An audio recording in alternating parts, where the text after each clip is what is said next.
तुम्हें एक उपाय बता रहे हैं जिससे तुम्हें जल्दी लाभ मिल जाएगा कि जो वृंदावन वास कर रहे हैं भगवत प्रेमी जन, आप उनकी सहायता कर दो, परिचर्या कर दो, भोजनाच्छादन यदि उनके जल की व्यवस्था, भोजन की व्यवस्था, वस्त्र की व्यवस्था, वास की व्यवस्था, वस्तु कोटि गुणम श्रुतम सुकृतम वासोन्नवासादि भी है। वस्त्र है, अन्न है, जल है, व्यवस्था उनके रहने की। तो बोले जो ऐसा करता है तो अन्य जगह से करोड़ गुना बढ़कर उसको यहां लाभ मिलता है। वस्तु कोटि गुणम श्रुतम सुकृतम, सुकृतम माने मतलब पुण्य। जैसे आप गांव में अपने 50 को भोजन पवावे और फिर संगम प्रयागराज तीर्थ में जाके भोजन, तो बहुत बड़ा अंतर हो गया। फिर काशीपुरी में, द्वारिकापुरी में, अयोध्यापुरी में, मथुरापुरी में, कांचीपुरी में, अवंतिकापुरी में, इनमें पवाए तो उससे भी बहुत बड़ा अंतर पड़ा, बड़ा लाभ मिलेगा। लेकिन श्रीधाम वृंदावन में यदि वास करने वाले जन हैं, उनको भोजन है, वस्त्र है, उनके वास की व्यवस्था है, तो वस्तु कोटि गुणम श्रुतम सुकृतम वासोन्नवासादिभिः परिचर हो भोजनाच्छादनाद्यैः, उनकी परिचर्या, उनकी सेवा, भोजन है, जल है, वस्त्र है, आदि आदि जो उनकी वास में सुविधा देता है, बोले करोड़ गुना उसको लाभ प्राप्त होता है। वस्तु कोटि गुणम, 1 रुपये का करोड़ रुपया। ये किसको? जो अपनी वस्तु दान करता है। दूसरी बात, जो ये मान के कि प्रिया प्रीतम प्रभु की दी हुई वस्तु प्रभु के जनों में लग रही तो उसे भगवत प्रेम प्राप्त होता है, उसकी नाम में रुचि हो जाएगी, उसकी प्रिया प्रीतम के ध्यान में रुचि हो जाएगी, उसकी भगवत चर्चा सुनने में रुचि हो जाएगी। वस्तु वही दी, फल 2 हो गए।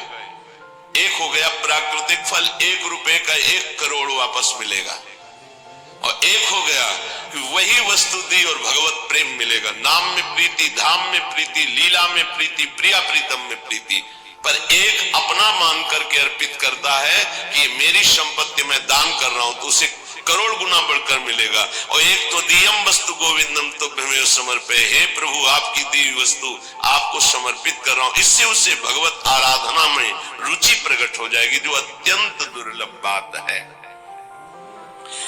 यदि वो वृंदावन वास नहीं करता और वो वृंदावन वास की व्यवस्था करता है, वृंदावन वासियों की जो विरक्त भाव से वास कर रहे हैं, जिनके जीवन का उद्देश्य प्रिया प्रीतम है, उनके वास की व्यवस्था में कुछ सहयोग करता है, तो बोले तीर्थे वासी तुम स्वयं ही तरति दौतौ सा यत् तारयेत, उसको डबल लाभ मिलता है। क्या? वो स्वयं तरता है, अपने परिवार को भी तार देता है। वृंदावन वास नहीं हो पा रहा तो भी उसे वास करने वाले से बढ़कर लाभ मिल रहा है, क्योंकि वास करने वालों की व्यवस्था कर रहा है वो। पर देखो 2 प्रकार का लाभ होता है, एक होता है लौकिक लाभ, एक होता है पारलौकिक लाभ। यदि आपने पारलौकिक लाभ का संकल्प करके संतों की सेवा शुरू की है तो खेल कुछ और होगा, जिसे तुम पहले समझ लो। और अगर लौकिक लाभ के लिए शुरू किया है तो खेल कुछ और होगा, उसको पहले समझ लो। एक पूज्यपाद उड़िया बाबा जी के निज जन हमें 25 वर्ष पहले मिले थे, महाराष्ट्र के थे वो, बाबा से संबंध रखते थे, परिक्रमा में मिले, बड़ा आनंद मिला क्योंकि अपने प्राण प्रिय बाबा के जन थे। तो उन्होंने घटना सुनाई, चलते चलते पानी घाट से लेकर चामुंडा मोड़ तक चर्चा ये चली थी। तो उनका बड़ा दिव्य धाम है, यहाँ के वासियों की सेवा का बड़ा दिव्य फल है। वो प्रसंग वशात याद आ रही, सत्संग में 1-2 बार सुनाया, पकड़ पाओगे तो याद आ जाएगा। तो एक बड़े धनी मानी दिल्ली के जन थे, घटना थी, फैक्ट्रियां थी, खूब धन, अकेला लड़का सब। तो उनको कहीं संतों के संग से बात लाभ की सुनने को मिली कि वृंदावन के विरक्त रसिकों का अगर सेवन किया जाए, सेवा की जाए, परिचर्या की जाए तो बहुत जल्दी लाभ मिलता है। तो उन्होंने प्रार्थना की वृंदावन में आकर कि कैसे सेवा की जाती मुझे तो पता ही नहीं।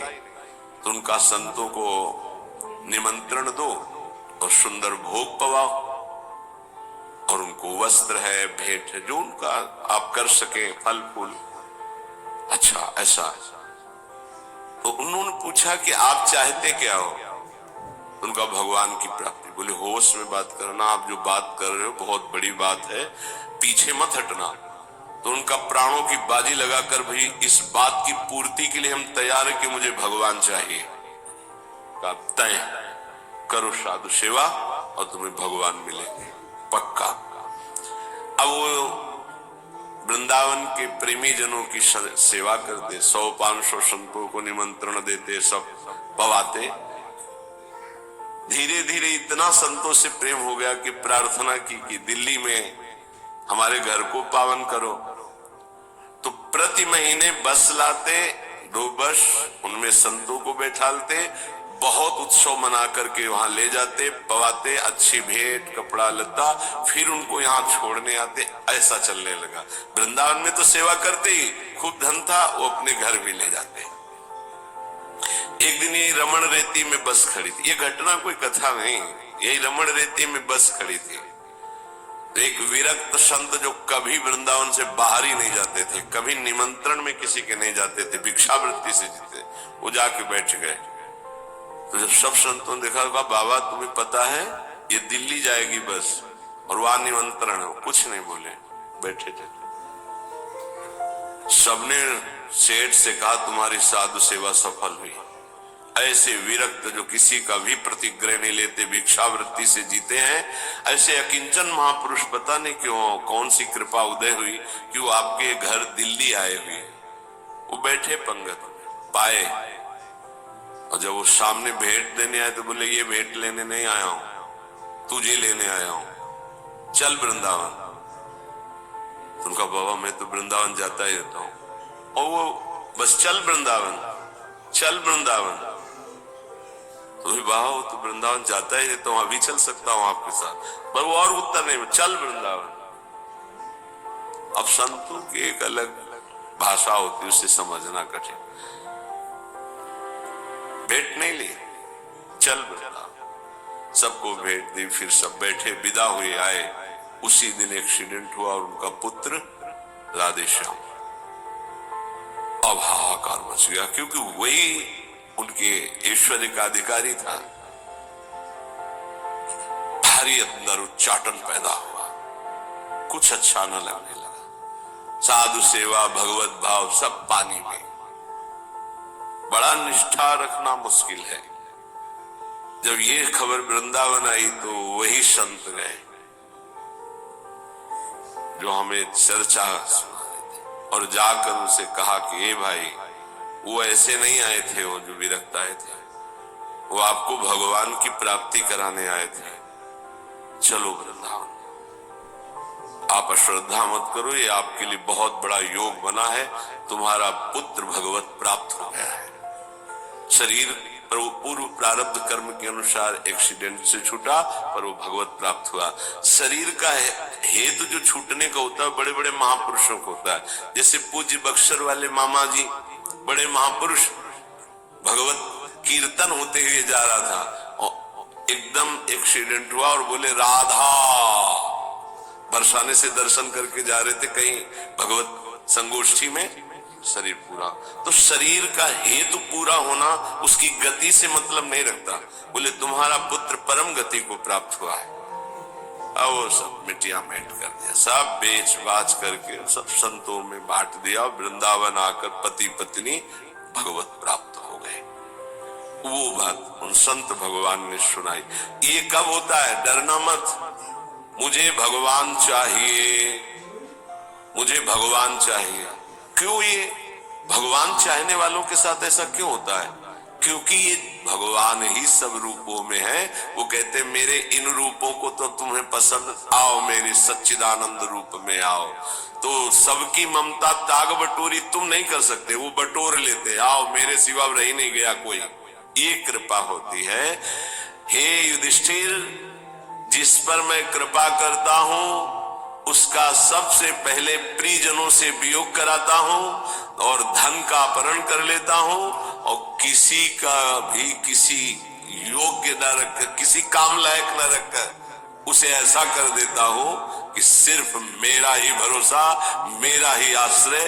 तो एक शब्द में कहा, उसका सर्वनाश कर देता हूं। आओ होली खेलो। सर्वनाश की होली खेलना हो तो श्री कृष्ण से प्यार करना। डर गए ना? डरना मत। सर्वनाश का मतलब है तुम्हारी मृत्यु का नाश, तुम्हारे काम, क्रोध, लोभ, मोह, मद, मत्सर, हर विकार का नाश। और सच्चिदानंद स्थिति में ऐसा नहीं है कि सबके धन का अपहरण कर ले। अम्बरीश जी चक्रवर्ती सम्राट, दशरथ जी चक्रवर्ती सम्राट, वृषभानु जी, नंद बाबा, बड़े बड़े महाभागवत ही हैं जिनके आंगन में भगवान घुटने के बल खेल रहे। कभी कभी भक्तों के अनेक जन्मों के संस्कार को भस्म करते हुए माया समेट लेते हैं। यही माया है, मैं और मोर तोड़ते माया। तो यहाँ कह रहे हैं, जो अपनी वस्तु मानकर दान करता है उसे करोड़ गुना बढ़। ये अच्छा लगता है, ये अच्छा लगता है। एक देव करोड़ भंजाओ, और दूसरा है आपकी वस्तु आपको समर्पित, वो सीधे आपको प्राप्त करेगा, प्रभु को। अनंत काल तक के लिए महान वैभव संपन्न, सुख संपन्न